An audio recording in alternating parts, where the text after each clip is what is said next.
Jésus recherchait souvent des moments de solitude pour se consacrer à la prière, démontrant ainsi un exemple précieux pour ceux qui suivent l'Évangile. La pratique de la prière, telle qu'illustrée par Jésus, met en évidence son importance et son efficacité. Je crois que la prière est un pilier de force, surtout dans les moments d'adversité, comme l'enseignent les Écritures. Dans le livre de Jacques, chapitre 5, verset 13, il nous est conseillé de rechercher la prière dans les moments de détresse ou de tristesse. D'autres interprétations suggèrent que nous devrions recourir à la prière dans les moments de souffrance ou de grande angoisse. Pourquoi devrions-nous prier? Pourquoi ne pas chercher un chef religieux pour intercéder pour nous? Pourquoi ne pas envoyer des demandes de prière en ligne? La prière est un acte d'humilité devant Dieu, reconnaissant sa souveraineté et recherchant sa miséricorde et sa grâce. C'est lorsque nous reconnaissons notre faiblesse que la force de Dieu se manifeste. Un chrétien qui néglige la prière est comme une personne sans pouvoir. La prière rend possible ce qui semble impossible. Ce n'est pas un choix, mais une nécessité vitale. Nous devons rechercher la communion avec Dieu, en alignant nos vies sur l'exemple du Christ sur terre. Il y a du pouvoir dans la prière.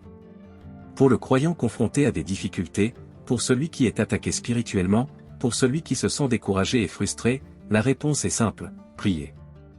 Priez pour que Dieu intervienne dans vos moments les plus sombres. Laissez ce verset résonner dans votre cœur. Jacques, chapitre 5, verset 13 nous dit, « Si quelqu'un éprouve des difficultés, qu'il prie. » Notez que la beauté de la prière réside dans sa simplicité. Il n'est pas nécessaire que cela soit formel ou planifié. Vous n'avez pas besoin d'être éloquent ou articulé. Priez simplement. Et il n'est pas nécessaire d'être devant un public ou devant toute la congrégation.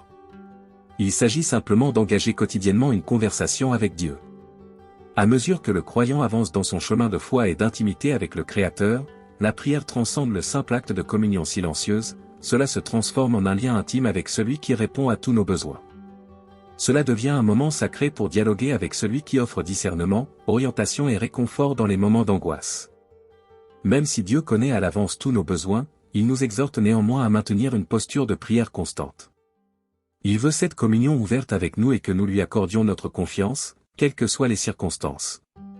Avant de commencer la prière, il est crucial de réfléchir sur la bonté et la fidélité de Dieu, en nous souvenant de ses promesses et de son aide constante dans nos vies.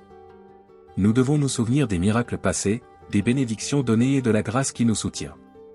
Ainsi, forts de cette confiance et de cette gratitude, présentons-nous devant le trône de la grâce et élevons nos prières. Père, toi seul es digne de notre adoration chaque jour. Seigneur Jésus, ta fidélité est constante. En ce moment, le Seigneur est mon refuge et je prie pour sa protection et son refuge pour ma vie et celle de ma famille.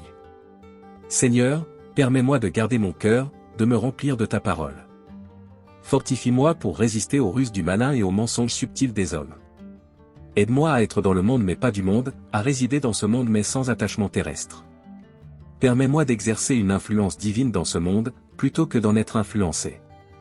Aide-moi à être sel sur la terre, une lumière au milieu des ténèbres, conduisant mes amis, ma famille, mes voisins et étrangers vers la croix glorieuse.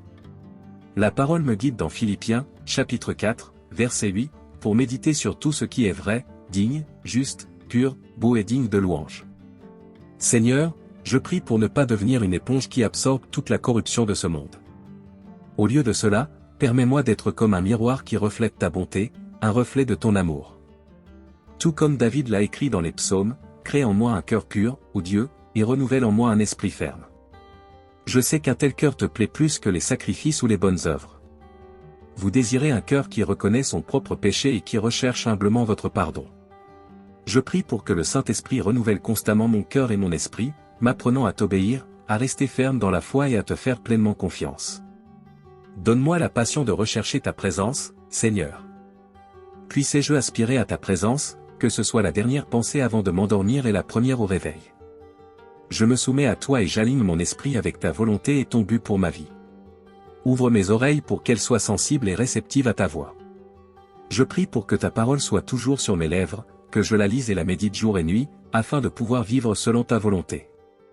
Que le Saint-Esprit m'aide à continuer à chercher les choses d'en haut, là où le Christ est à la droite de Dieu.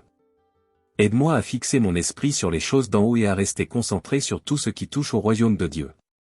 Puissé-je ne pas me conformer aux choses de ce monde, ni me laisser distraire par des questions terrestres de valeur passagère. Pour cela, Seigneur, j'ai besoin de ta force surnaturelle. C'est pourquoi j'affirme que toi, Seigneur Jésus, tu es ma source de force qui me permet de vaincre les ruses du diable, de marcher dans la victoire et de triompher du péché. Tu as promis dans ta parole que dans les derniers jours tu répandrais ton esprit sur toute chair, et c'est pourquoi je t'accueille à bras ouverts, Saint-Esprit. J'invite ta présence à m'entourer et à me remplir. Aide-moi à comprendre les promesses de Dieu, promesses de paix qui dépassent l'entendement humain, promesses d'un esprit équilibré, promesses de protection. Je prie pour que tu me conduises, Saint-Esprit, que tu marches avec moi et que tu parles avec moi, étant la voix petite et délicate qui me guide et me guide. Je loue ton saint nom, ô Roi Jésus. Qu'il soit glorifié.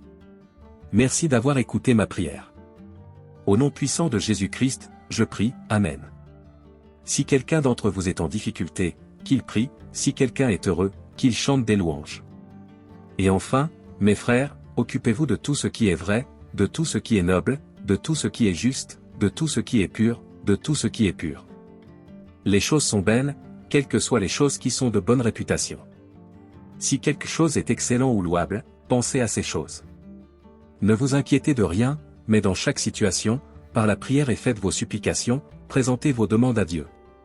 Et la paix de Dieu, qui surpasse toute intelligence, gardera vos cœurs et vos esprits en Jésus-Christ. Soyez forts et courageux.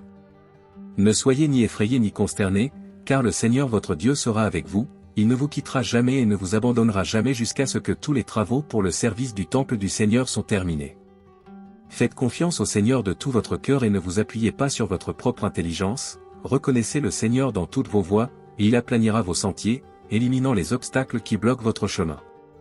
Si cette vidéo vous a apporté de la valeur et que vous souhaitez la partager avec vos amis et votre famille, n'oubliez pas de laisser un like et de vous abonner à la chaîne. Votre collaboration est essentielle pour que nous puissions toucher plus de personnes avec nos messages.